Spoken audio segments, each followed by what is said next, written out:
തൃക്കരിപ്പൂർ ഗ്രാമപഞ്ചായത്ത് 2026-27 വർഷത്തെ ബജറ്റ് അവതരിപ്പിച്ചു. Vice president M Rajeesh Babu അവതരിപ്പിച്ച ബജറ്റിൽ കാർഷിക ശുചിത്വ മേഖലകൾക്ക് വലിയ പ്രാധാന്യമാണ് നൽകിയിട്ടുള്ളത്.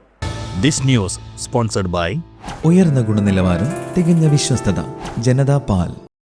37.74 കോടി രൂപ വരവും 30.79 കോടി രൂപ ചെലവും പ്രതീക്ഷിക്കുന്ന മിച്ച ബജറ്റിൽ ഉൽപാദന മേഖലയ്ക്കായി 1,56 ലക്ഷം രൂപയാണ് നീക്കിവെച്ചിട്ടുള്ളത്. വിഷരഹിത നെല്ല്, പച്ചക്കറി കൃഷി, ഇടവിള കൃഷി, ജലസംരക്ഷണത്തിനായുള്ള VCB നിർമ്മാണം എന്നിവയ്ക്കൊപ്പം മത്സ്യത്തൊഴിലാളികൾക്കും കല്ലുമക്കായ കർഷകർക്കുമായി വിവിധ സബ്സിഡികളും ക്ഷേമ പദ്ധതികളും ബജറ്റിൽ വിഭാവനം ചെയ്യുന്നു. സേവന മേഖലയിൽ 6.31 കോടി രൂപയും പശ്ചാത്തല വികസനത്തിനായി 4.77 കോടി രൂപയും വകയിരുത്തിയിട്ടുണ്ട്. സ്മാർട്ട് അങ്കണവാടികൾ, കുടുംബശ്രീ അപ്പാരൽ പാർക്ക്, ഹരിതകർമ്മസേനയ്ക്ക് കാറ്ററിംഗ് യൂണിറ്റ്, റോഡ് ഡ്രൈനേജ് നവീകരണം എന്നിവയാണ് മറ്റു പ്രധാന പദ്ധതികൾ.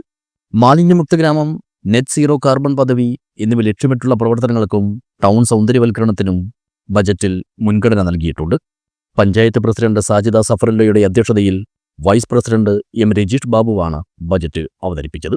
നാടിന്റെ നാലോന്മുഖമായ വികസന ലക്ഷ്യങ്ങൾ നേടിയെടുക്കുന്നതിന് മികച്ച ഒരു ബജറ്റ് ആവശ്യമാണ്. എല്ലാ വിഭാഗം ജനങ്ങളെയും ഒപ്പം നിർത്തി പരിസ്ഥിതിക്കും പ്രകൃതിക്കും അനുഗുണമാകുന്ന രീതിയിൽ വികസന പ്രവർത്തനങ്ങൾ പ്രാവർത്തികമാക്കുന്നതിനാണ് ഈ ബജറ്റിലൂടെ ലക്ഷ്യമിടുന്നത്. 2026-27 വാർഷിക പദ്ധതികൾ ഗ്രാമസഭകളിൽ നിന്നും വന്ന നിർദ്ദേശങ്ങളുടെ അടിസ്ഥാനത്തിൽ ഇതിനകം രൂപപ്പെടുത്തിയിട്ടുണ്ട്. വാർഷിക പദ്ധതികളുടെ വരവ് ചെലവ് കണക്കുകൾ കൂടി ഉൾപ്പെടുത്തി ആധികാരികമാക്കി സമഗ്രമായ ബജറ്റാണ് ഇന്ന് അവതരിപ്പിക്കാൻ പോകുന്നത്.